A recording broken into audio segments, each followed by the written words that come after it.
안녕하십니까. 저는 평안나무 기독교회복센터 소장 김디모데 목사입니다. 금일 이곳 대전 세로남교회에서 예장합동교단의 제108회 총회가 진행되었습니다. 예장합동총회는 통합교단과 함께 한국교회를 대표하는 큰 교단입니다. 그러므로 개신교계의 사회적 지위와 그 책임은 두말할 나위 없이 막중하다고 볼 수 있겠습니다. 바로 그러한 여러분의 교단에서 그동안 있을 수 없는 참담한 일이 벌어졌고, 사회법정은 1심에서 유죄를 선고한 목사와 교회 리더들이 있었습니다. 바로 예장합동교단 평양노회 소속 빛과 진리교회 김명진 목사와 교회 리더들입니다. 빛과 진리교회 김명진 목사와 교회 리더들은 신앙훈련이란 명목하에 사람의 대변을 먹게 하고, 불가마 찜질방에서 버티게 하고, 잠을 안 자게 하고, 공동묘지에서 매맞기, 한겨울 계곡물에 입수하기, 트랜스젠더바에 가서 전도하다가 얻어맞기 등의 엽기적이고 가혹적인 훈련을 지시하고 강요하였습니다. 이에 피해 교인들은 2020년 4월 기자회견을 열고 빛과 진리교회 김명진 목사와 교회 지도부의 이러한 행태를 이 세상에 폭로하였습니다. 그리고 교인 중에 한 명은 소위 LCT라는 신앙훈련을 받다가 과로로 쓰러져 뇌출혈이 발생해 1급 장애 판정을 받은 반신불구가 되었습니다. 고열의 불가마 찜질방에 방치되어 장애를 갖는 것이 과연 예수 그리스도의 가르침에 합당한 제자훈련, 신앙훈련이란 말입니까?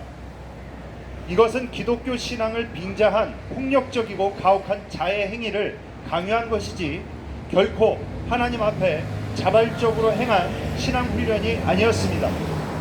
이 모두가 김명진 목사와 빛과 진리교회 리더들의 지시와 명령으로 이루어졌습니다. 저는 묻고 싶습니다.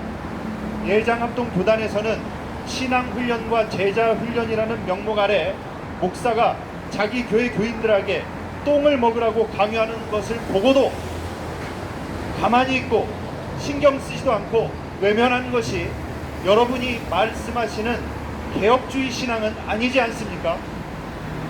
교인이 목사와 교회 리더의 지시로 불가마에서 의식을 잃어 쓰러져도 정말 괜찮은 것입니까?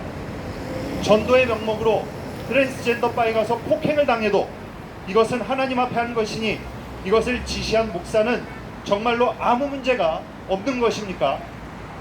빛과 진리교회 김명진 목사의 잘못된 교리와 잘못된 신앙훈련의 가르침은 어쩌다가 한 번의 실수로 자행된 가혹행위가 아니었습니다. 10여 년을 지속적으로 행해온 교회 리더 선발 공식 훈련 과정이었습니다. 또한 김명진 목사는 똥과 오줌은 좋은 것이라면서 10년 전부터 가르치고, 잠은 하나님처럼 졸지도 주무시지도 않는 하나님처럼 하루에 한두 시간이면 충분하다는 식으로 교인들을 가르쳐 왔습니다. 이뿐만이 아닙니다.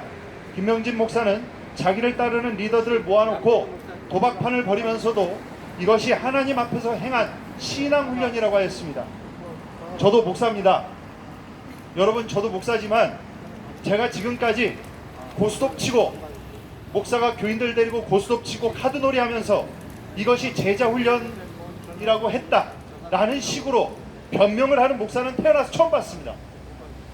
세상에 어떤 목사가 교회 리더들과 노름판을 벌여놓고 이것이 신앙훈련이라고 감히 말할 수 있습니까? 어떻게 교인들에게 이런 가혹한 훈련을 시킬 수가 있단 말입니까? 빛과 진리교회 김명진 목사가 소속되어 있는 예장합동 평양노회는 이런 일이 발생했음에도 제대로 된 징계와 철저한 조사를 하지 않고 고작 임시 당회장을 파송해 6개월 수습하는 솜방망이 처벌로 그쳐버렸습니다. 또한 조사 기간에는 빛과 진리교회 김명진 목사가 조사위원장이었던 강재식 목사가 이단성이 농후하다고 이야기를 했었는데, 결과를 발표할 때 갑자기 돌변하여 이단성이 없다고 하면서 피해자들 가슴에 대못을 받고 피해자들을 기만하였습니다. 그동안 노회의 조사 과정에서도 빛과 진리교회와 김명진 목사는 자신에게 제기된 모든 의혹들을 전면적으로 부인해왔고 조직적인 가학행위는 없었는데 언론이 자신들을 범죄 집단으로 매도한다고 반발하고 거짓말을 하였습니다. 그러나 그러한 변명이 무색하게도 법원은 1심에서 신앙훈련을 빙자해 교인들에게 가혹행위를 강요하고 방조한 빛가진리교회 김명진 목사와 교회 리더들을 강요 및 강요 방조 혐의로 김명진 목사에게는 징역 2년, 리더인 최모 씨와 김모 씨에게는 각각 징역 1년과 징역 10개월의 실형을 선고하였습니다. 심지어 여기에 검찰은 학원법 위반 혐의도 추가하였습니다. 사태가 이러함에도 빛가진리교회 김명진 목사는 지금까지 피해자들에게 그 어떠한 사과 한마디도 없었습니다. 그리고 적반하장식으로 그동안 빛가진리교회는 피해 교인들을 교회를 무너뜨리는 악한 세력으로 신천지나 정치 세력 등으로 몰면서 여기 계신 피해자들을 겁박했습니다. 빛가진리교회 사건이 세상에 알려진 지도 벌써 이제 3년 6개월이라는 시간이 흘렀습니다. 그러나 지금까지 예장합동 교단 총회에서는 이 문제를 심각하게 생각하지도 않고 피해자들에 대한 총회 차원의 그 어떠한 대책 마련도 하지 않고 무관심해 왔습니다. 저는 예장합동 총대 여러분들께 이 자리를 빌어 간곡히 호소드립니다. 빛가진리교회 피해자들의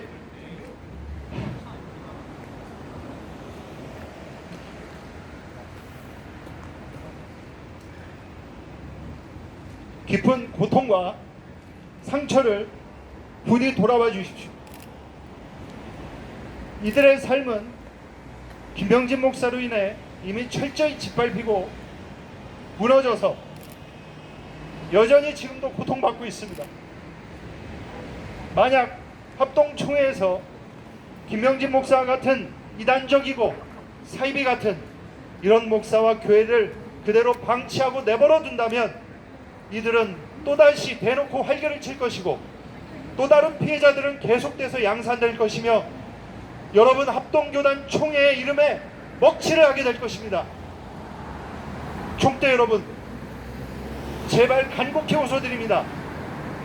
김명진 목사에 대한 법원의 판결을 제발 살펴봐 주시고 빛가진리교회 신앙훈련과 김명진 목사의 설교에 대한 이단성을 반드시 재조사하여서 엄정히 처벌해 주시길 촉구합니다. 또한 예장합동 교단은 평양로에 소속인 빛가진리교회 김명진 목사와 리더들에게 피해를 입은 피해자들에 대한 진정한 사과와 재발 방지를 위한 신속한 대책을 예장합동 총회 교단에서는 제발 마련해 주십시오. 빛가진리교회 피해자들에 대한 대책 마련을 다시 한번 강력히 촉구합니다. 2023년 9월 20일 평안나무 기독교회복센터 김디모데 소장.